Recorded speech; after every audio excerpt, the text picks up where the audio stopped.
TikTok bersiap melakukan ekspansi bisnis di Indonesia. Di negara tempat pengguna TikTok terbanyak setelah Amerika Serikat ini, media sosial itu tidak mau lagi sekadar menjadi pelantar video orang berjoget. TikTok serius menjadi pelantar untuk pengumpul aset. Reuters pada Jumat 4 Agustus 2023 melaporkan TikTok menjajaki pengurusan izin alat pembayaran ke Bank Indonesia. Penjajakan itu bagian dari upaya medsos ini ikut menikmati cuan dari bisnis e-commerce yang ditaksir bernilai 362 miliar dolar Amerika Serikat pada 2023 hingga 2025. Lembaga kajian pasar Redseer menyebutkan Indonesia akan menjadi pemain besar e-commerce Asia Pasifik. Hingga 40% transaksi e-commerce Asia Pasifik dalam beberapa tahun mendatang diperkirakan terjadi di Indonesia.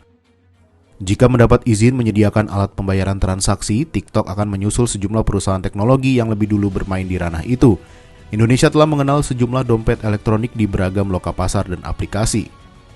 Sayangnya, manajemen TikTok belum mengungkap lebih lanjut soal perundingan dengan Bank Indonesia tersebut, sebab perundingan dinyatakan bersifat rahasia dan masih jauh dari selesai.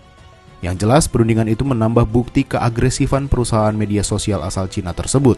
Sebelum ini, keagresifan TikTok tercermin dalam daya jangkau iklannya. Data dari ByteDance, induk usaha TikTok, menyebutkan 56,8% dari populasi Indonesia berusia di atas 18 tahun telah dijangkau iklan TikTok.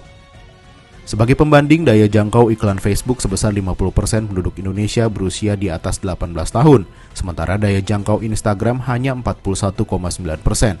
Dengan kata lain, TikTok merajai jangkauan populasi orang dewasa di Indonesia. Padahal Facebook dan Instagram yang sama-sama anak usaha Meta itu jauh lebih dulu beroperasi di Indonesia. ByteDance dan Meta serta aneka perusahaan lain menyadari potensi besar Indonesia. Pengguna mayoritas TikTok di Indonesia berusia pada rentang 16 hingga 25 tahun. Meski tidak semuanya berdaya beli tinggi, kelompok itu termasuk paling konsumtif. Soal daya beli, seiring pertumbuhan ekonomi Indonesia, kemampuan warga juga terus meningkat. Apalagi Indonesia berada di jalur menuju salah satu dari 5 negara dengan perekonomian terbesar sedunia.